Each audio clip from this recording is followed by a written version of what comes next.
మళ్ళీ కట్ చేశారా? ఎవరు రావుడు? ఈ ఏరియాలో ఎప్పుడు చూడలేదురా వాడిని. పట్టుకొని రావని.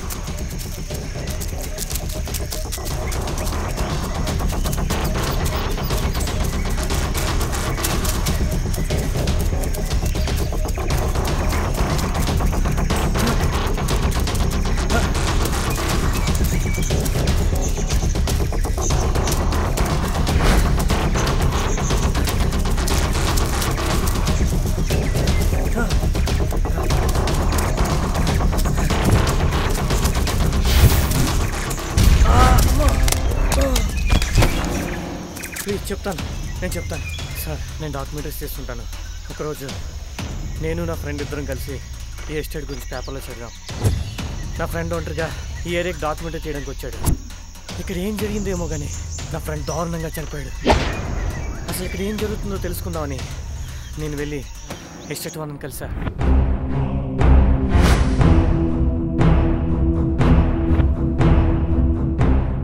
లేకపోతే డైరెక్ట్గా శ్మశానానికి పోతావు అని చెప్పాడు. ఎలాగైనా సరే ఈ ఎస్టేట్ గురించి డాక్యుమెంటరీ తెద్దామని ఇక్కడికి వచ్చాను సార్. మరి ఎందుకు పరిగెడుతున్నారు మమ్మల్ని చూసి? ఇంటి ఓనర్ ఎస్టేట్లోకి ఎవరు అడిగి పెట్టినా సరే చనిపోతున్నారని చెప్పాడు. మరి నాకు మీరు ఇక్కడ డౌట్గా కనిపించారు. మిమ్మల్ని ఫాలో అయ్యా. మీరు నన్ను అలా చూసేసరికి నన్ను ఏం చేస్తారని భయపడి పరిగెత్తా. అంతే సార్, అంతకు మించి నాకేం తెలీదు.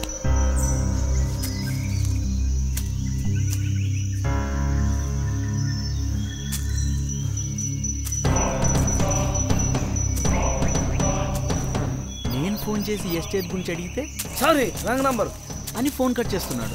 అదే వీడియోలు అడిగితే డాక్యుమెంటరీ వద్దు, ఏమి వద్దు, శుభ్రంగా ఇంటికి వెళ్ళిపో, లేకపోతే డైరెక్ట్గా శ్మశానానికి వెళ్తావు అంటున్నాడు. ఈ ఎస్టేట్లో ఏం జరిగిందో వీడికి మాత్రమే తెలుసు. వీడు గనక దొరికితే ప్రాబ్లం సాల్వ్. వాడెక్కడుంటాడు? వదలండి రా నన్ను. ఎవరు మీరు? ఎందుకు నన్ను ఎందుకు కిడ్నాప్ చేశారా? అసలు మీరు ఎవరు? నన్ను ఎందుకు కిడ్నాప్ చేశారు? వదలాలి చెప్పండి రా. ఎవరు మీరు? నన్ను ఎందుకు తీసుకొచ్చారా? నాకేం అర్థం కావటం లేదురా.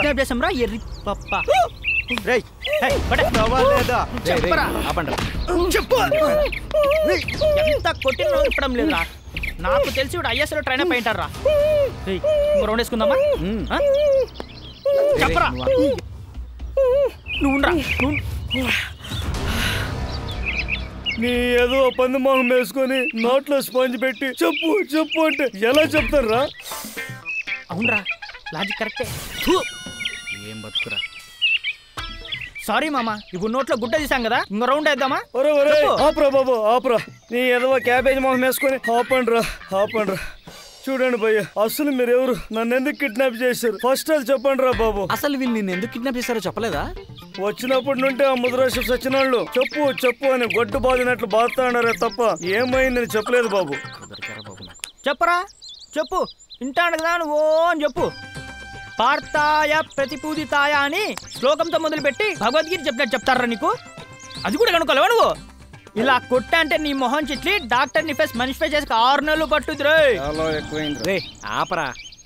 మా ఫ్రెండ్ చెప్పాడు కూడా బతిపోయినవరా రే, లేకపోతే అపోలో ఇప్పటి నీకు ఫేస్ ట్రీట్మెంట్ జరిగేది. చూడు, మేము మీ ఫామ్ హౌస్లో రెంట్కుంటున్నాం. అసలు ప్రాబ్లం ఏంటంటే ఆ ఇంట్లో కొన్ని ఆత్మలు తిరుగుతున్నాయి. అసలు ఆ ఇంట్లో ఏం జరుగుతుందో తెలుసుకుందామని నేను ఆ ఇంటి ఓనర్ని కలిశాను. ఏ చందు, ఏంటి పొద్దున్నే వచ్చావు? ఏమైంది? ఏంటి ప్రాబ్లం? ఏం లేదు, ఆ ఇంట్లో కొన్ని తెలియని ప్రాబ్లమ్స్ క్రియేట్ అవుతున్నాయి.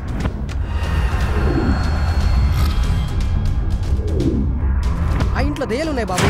ఆ ఇంటి ఓనర్ నీకు చెప్పలేదా? చూడు చందు, ఆ హౌస్ గురించి నాకు పూర్తిగా తెలీదు. ఎవరో ఒక ఫ్యామిలీ వాళ్ళు చేసే బిజినెస్లో లాస్ వచ్చి వారు సూసైడ్ చేసుకుని చనిపోయారని, వాళ్ళు దయ్యాలుగా మరి ఇదే ఎస్టేట్లో తిరుగుతున్నారని నాకు తెలిసింది. అంతకు మించి నాకేం తెలియదు. అయితే ఈ ఎస్టేట్ని ఇంతకుముందు ఎవరు మెయింటైన్ చేసేవారు? ఇంతకుముందు ప్రతాప్ అని నా ఫ్రెండ్ మెయింటైన్ చేసేవాడు. అతను ఎక్కడుంటాడో ఒకసారి అడ్రస్ చెప్తావా? అతని అడ్రస్ నా దగ్గర లేదు చందు. వాడి ఎస్టేట్ని నాకు అమ్మేసి ఎక్కడికో వెళ్ళిపోయాడు. ఈ మధ్యనే ఒకరోజు అర్ధరాత్రి అతను నాకు కాల్ చేసి ఈ హౌస్లో ఉండేవాళ్ళు ఎలా ఉన్నారు అని ఏదో పిచ్చి పిచ్చిగా అడిగాడు. వాడి నెంబర్ అయితే నా దగ్గర ఉన్నట్టుంది. సరే, నంబర్ ఇవ్వండి. ఇదిగో తీసుకోండి, 9036686928. అతని దగ్గర నీ నంబర్ తీసుకొని నీకు కాల్ చేస్తే నువ్వేమో రాంగ్ నంబర్ అని ఫోన్ కట్ చేస్తున్నావు. నాకేం చేయాలో అర్థం కాక నిన్ను కిడ్నాప్ చేశాను. చెప్తావా లేక ఉంగరం ఏమంటావా? వద్దు, ఇప్పటికే నా కళ్ళు పుత్తూరుకి వెళ్ళినా పని చేసేటట్లేవు. మొత్తం ఏం జరిగిందో అంతా చెప్తా. ఆ హౌస్లో మా అన్న మా వదిన ఉండేవాళ్ళు. వాళ్ళిద్దరికి అస్సలు పడేది కాదు. చిన్న చిన్న విషయాలకి గొడవ పడేవాళ్ళు. మా అన్నకి బిజినెస్లో చాలా లాస్ వచ్చింది. చాలా అప్పులు చేశాడు. ఆ టెన్షన్ తట్టుకోలేక ఫుల్గా మందుకి బానిసయ్యాడు. కొన్ని రోజుల తర్వాత నేను ఆ ఇంటికి వెళ్ళాను. ఓ, ఇంకా నిద్రపోతున్నారా?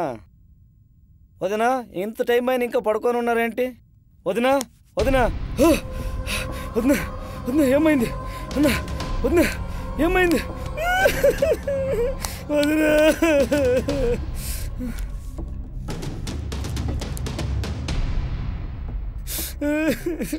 సూసైడ్ చేసుకొని చనిపోయాను. అప్పటి నుండి ప్రాబ్లమ్ స్టార్ట్ అయ్యాయి. ఆ ఎస్టేట్లో దయ్యాలు ఉన్నాయిరా బాబు. రేయ్, పొద్దున్నే తాగొచ్చారా మీరు?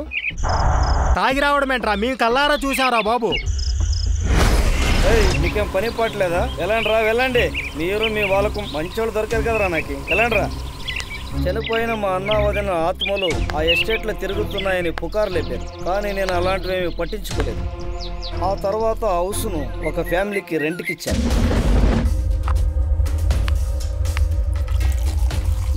ఆ హౌస్లో ముగ్గురు ఉండేవాళ్ళు. భర్త, భార్య, ఒక పిల్లవాడు. నేను ఒకరోజు రెంట్ కోసమని ఆ ఇంటికి వెళ్ళాను.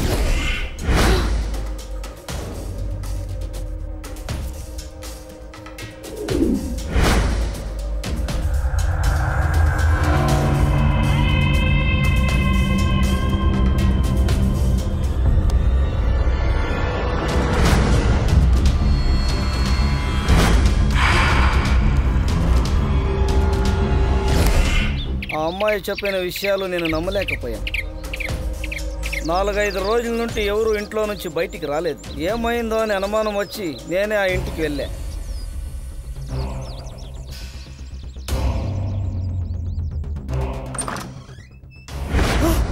నేను ఏది జరగకూడదు అనుకున్నానో అదే జరిగింది. మనం చెప్పలేదంటారా అక్కడ దయ్యాలు ఉన్నాయని? మన మాట విన్నాడా వాడు? ఖచ్చితంగా దయ్యాలు చంపిస్తుంటాయి. అవునరా, నువ్వు చెప్పేది కరెక్ట్. ఆ ఇంట్లో దయ్యాలు ఉన్నాయిరా. మొన్న నన్ను కూడా చంపాలని చూసినాయి. నేను తిన్నగా తప్పించుకొని వచ్చాను.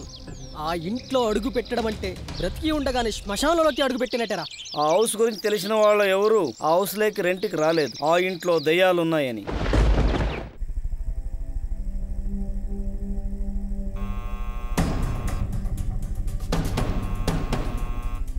ఎవరో వచ్చినట్టున్నారు. ఒక్క నిమిషం సార్.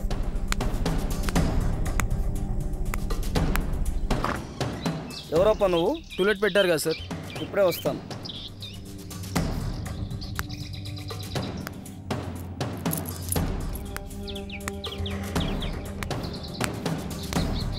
బాబు, నేను కొంచెం వర్క్లో ఉన్నాను. హౌస్ తెలుసు కదా నీకు?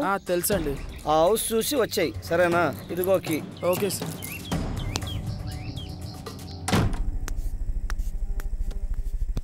ఎవరు వచ్చారు? ఎవరో టూలెట్ బోర్డు చూసి వచ్చారు సార్.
టూలెట్ అని వచ్చినాడు, ఇంతవరకు రావట్లేదు. ఒకసారి చూసొద్దాం పదా.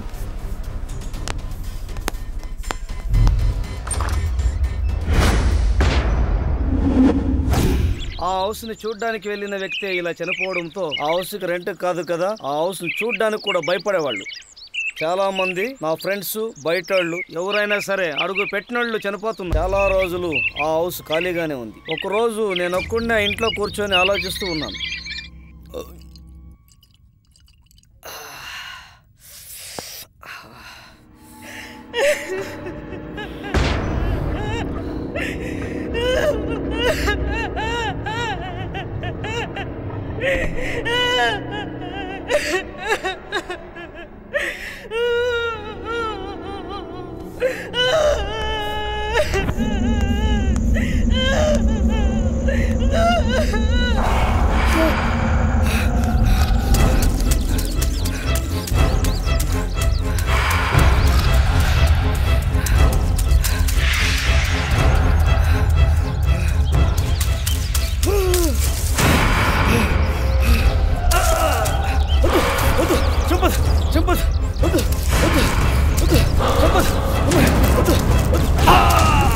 ఆ రోజు జరిగిన సంఘటన నుంచి బయటపడడానికి నాకు చాలా రోజులు పట్టింది. ఆ తర్వాత ఈ ఎస్టేట్ని మా ఫ్రెండ్కి అమ్మేసి నేను వేరే ఊరికి వెళ్ళిపోయాను. నేను ఆ హౌస్ను అమ్మేసి వేరే చోటికి వెళ్ళిపోయినా సరే ఆ హౌస్లో జరిగిన సంఘటనలు నేను మర్చిపోలేకపోయాను. ఇదే బాబు జరిగింది. మరి నా ఫోన్ ఎందుకు కట్ చేస్తున్నావు? నువ్వు కాల్ చేసి హౌస్ గురించి అడిగావు. నేను ఆ ప్రాబ్లం నుంచి బయటపడడానికి చాలా రోజులు పట్టింది. ఎక్కడ ఈ ప్రాబ్లంలోకి ఎంటర్ అయితే అప్సెట్ అవుతానేమని భయపడి నీ ఫోన్ని కట్ చేశాను. నువ్వు నన్ను కిడ్నాప్ చేసావు. ఇదే బాబు జరిగింది. అంతకు మించి నాకేమీ తెలియదు బాబు. ఆ హౌస్లో ఇదే జరిగిందని అతను చెప్పాడు. అతను చెప్పిన దాన్నే డాక్యుమెంటరీ తీశాను. చందు వాళ్ళ ఫ్యామిలీ ఆ ఇంటి ఓనరు ఆ ఇంట్లోనే చనిపోయారని నాకు తర్వాత తెలిసింది. ఆ హౌస్ మరో ఫ్యామిలీని పొట్టన పెట్టుకుందని నేను చాలా బాధపడ్డాను. అంతకుమించి నాకేం తెలియదు sir. Okay, thank you. It's okay sir అని ఆ డాక్యుమెంటరీ అబ్బాయి చెప్పాడు. ఆ తర్వాత ఏం జరిగిందో తెలుసుకుందామని నేను వెళ్ళి రెండో ఇంటి ఓనర్ని కలిసా. కూర్చోండి సార్.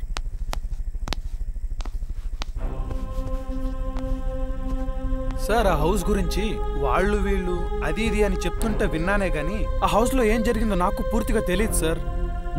నా ఫ్రెండ్ నన్ను మోసం చేసేసి ఆ దయ్యాల కంపెనీ నాకు అమ్మేసి వెళ్ళిపోయాడు సార్. కొన్ని రోజుల క్రితం ఆ హౌస్ని వేరే ఫ్యామిలీకి రెంట్కి ఇచ్చాను. ఏమైందో తెలియదు కానీ ఆ ఇంట్లో ఉన్న వాళ్ళు చనిపోయారు. ఒక రోజు నేను ఆ హౌస్ని క్లీన్ చేపిస్తుంటే ఒక డైరీ దొరికింది.